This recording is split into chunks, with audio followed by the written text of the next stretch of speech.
Hi hello welcome back to my channel. അപ്പം നമുക്കിന്ന് ഭയങ്കര സിമ്പിളും ടേസ്റ്റി ആയിട്ട് വീട്ടിൽ തന്നെ ഉണ്ടാക്കിയെടുക്കാൻ പറ്റിയ ഒരു അടിപൊളി മസാല ദോശയുടെ റെസിപ്പി കാണിച്ചു തരാം. നമ്മൾ തലേദിവസം എടുത്തതിൻ്റെ ബാക്കി ദോശമാവൊക്കെ ഉണ്ട്, ചെറുതായിട്ട് പുളിച്ചെങ്കിൽ നമ്മൾ കളയത്തില്ലേ, അത് കളയുന്നതിന് വരെ നമുക്ക് ഇതുപോലെ ഒരു മസാല ദോശ ഉണ്ടാക്കിയെടുക്കാൻ പറ്റുമേ. അതിനു വേണ്ടി ആദ്യം തന്നെ ഞാനാണെങ്കിൽ കുറച്ച് വെജിറ്റബിൾസ് എൻ്റെ കയ്യിലുള്ളത് അരിഞ്ഞ് വെച്ചിട്ടുണ്ട്. പിന്നെ ഞാനൊരു കുക്കറിനകത്തോട്ട് കുറച്ച് എണ്ണ ഒഴിച്ചിട്ടുണ്ട്. അതൊന്ന് ചൂടാകുമ്പോഴത്തേന് കടുകും കൂടി ഇട്ട് കൊടുക്കുന്നുണ്ട്. ഞാൻ ഇതിനകത്തോട്ട് കിഴങ്ങും തക്കാളിയും സവോളയുമാണ് ചേർക്കുന്ന. ഇതും കൂടി ഇട്ട് കുറച്ച് ഉപ്പും കൂടി ഇട്ടിട്ട് എല്ലാം കൂടെ നല്ലപോലെ ഒന്ന് മിക്സ് ചെയ്തെടുക്കാം. നിങ്ങളുടെ കയ്യിൽ ക്യാരറ്റും കാര്യങ്ങളൊക്കെ ഉണ്ടെങ്കിൽ നിങ്ങൾക്ക് അത് ഇതിന്റെ കൂടെ ചേർത്ത് കൊടുക്കാൻ പറ്റും കേട്ടോ. ഇതൊന്ന് നന്നായി മിക്സ് ചെയ്തൊന്ന് വഴണ്ട് വരുമ്പോഴത്തേക്കിനും അതിൻ്റെ അകത്തോട്ട് കുറച്ച് മഞ്ഞപ്പൊടി, മുളക് പൊടി, മല്ലിപ്പൊടി, മസാലപ്പൊടിയും കൂടെ ഞാൻ ഇട്ട് കൊടുക്കുന്നുണ്ട്. ഇതും കൂടെ ഇട്ട് കൊടുത്തിട്ട് എല്ലാം കൂടെ നമുക്ക് ഒന്നും കൂടി ഒന്ന് മിക്സ് ചെയ്തെടുക്കാം. ഇതിനകത്ത് ചേർത്ത മസാലയുടെയൊക്കെ ഒരു പച്ച മണം മാറി വരുന്നത് വരെ നമുക്ക് നല്ലപോലെ ഇതെല്ലാം കൂടെ ഒന്ന് മിക്സ് ചെയ്തെടുക്കാം. അപ്പൊ അതിന്റെ പച്ചമണം എല്ലാം മാറി വരുമ്പോഴത്തേക്കും നമുക്ക് അതിനകത്തോട്ട്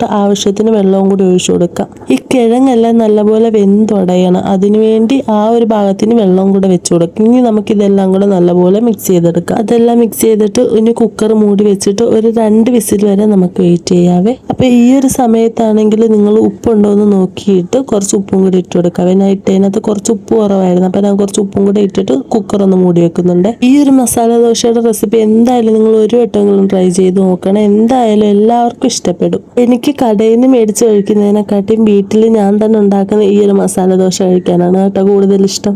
ദോശമാവ് ചെറുതായിട്ട് പുളിച്ചൊക്കെ വരുമ്പോഴത്തേക്കും നമ്മൾ ദോശ ഇടാൻ പിന്നെ പറ്റത്തില്ല, ഇഡ്ഡലി ഉണ്ടാക്കാനും നമുക്ക് പറ്റത്തില്ല. അപ്പം നമ്മൾ ഇതുപോലെ മസാല ദോശ ഉണ്ടാക്കുവാണെങ്കിൽ ഉറപ്പായിട്ട് അതിൻ്റെ ഒരു പുളിയൊന്നും നമുക്ക് മനസ്സിലാവത്തേ ഇപ്പോഴത്തേക്കും നമ്മുടെ മസാലയൊക്കെ റെഡി ആയിട്ടുണ്ട്. ഇനി തുറന്ന് വെച്ചിട്ട് അതിൻ്റെ വെള്ളമൊക്കെ ഒന്ന് വറ്റുന്ന വരെ നമുക്ക് ഒരു ലോ ഫ്ലെയിമിലിട്ട് ഒന്നും കൂടെ ഒന്ന് തിളപ്പിച്ചെടുക്കാം. ഇനി നമുക്കൊരു ദോശത്തവ ചൂടായി വരുമ്പോഴത്തേക്കും അതിനകത്തോട്ട് ആവശ്യത്തിന് മാവ് ഒഴിച്ചു കൊടുത്തിട്ട് നമുക്ക് ദോശ ചുട്ടെടുക്കാവേ. നിങ്ങളുടെ കയ്യിൽ വലിയ ദോശത്തവയൊക്കെ ഉണ്ടെങ്കിൽ വലിയ ദോശത്തവയിൽ മാവ് ഒഴിച്ചിട്ട് ചുട്ടെടുക്കാം കേട്ടോ. എൻ്റെ കയ്യിൽ ചെറിയ ദോശത്തവയായിരുന്നു ഉള്ളത്, അപ്പൊ അതിനനുസരിച്ച് ഞാൻ മാവൊന്ന് ചുട്ടെടുക്കുന്നുണ്ട്. അപ്പൊ അതൊക്കെ ഒന്ന് വെന്ത് വരുമ്പോഴത്തേക്കിനും അതിന്റെ മുകളിലോട്ട് നമ്മൾ റെഡിയാക്കി വെച്ചിരിക്കുന്ന മസാലയും കൂടെ ഇട്ട് കൊടുക്കാം. ഞാനിവിടെ ഒരു 3 മസാല ദോശയ്ക്ക് വേണ്ടിയുള്ള പാകത്തിനാണ് കേട്ടോ എടുത്തത്. ഇതിന്റെ ഒരെണ്ണം കഴിക്കുമ്പോൾ തന്നെ നമ്മുടെ വയറ് ഫുള്ളാവും. ഇതിന് പ്രത്യേകിച്ച് ചമ്മന്തിന്റെയോ സാമ്പാറിന്റെയോ ഒന്നും ആവശ്യമില്ല കേട്ടോ. ഇതിങ്ങനെ തന്നെ കഴിക്കാൻ നല്ല ടേസ്റ്റാണ്. ഈ മസാല എല്ലാം വെച്ച് കഴിയുമ്പോൾ നമുക്കിത് ഇതുപോലൊന്ന് ഫോൾഡ് ചെയ്തെടുക്കാവേ. അങ്ങനെ നമ്മുടെ മസാല ദോശയൊക്കെ ഇവിടെ റെഡി ആയിട്ടുണ്ട്. ഇനി നമുക്കിത് സെർവ് ചെയ്തിട്ട് ചൂടോടെ തന്നെ കഴിച്ചു നോക്കാം. അങ്ങനെ നമ്മുടെ മസാല ദോശയൊക്കെ റെഡി ആയിട്ടുണ്ട് കേട്ടോ. ഇതിങ്ങനെ തന്നെ ചൂടോടെ കഴിക്കാനാണ് നല്ല ടേസ്റ്റ്. ചൂടാറിക്കഴിഞ്ഞാൽ വലിയ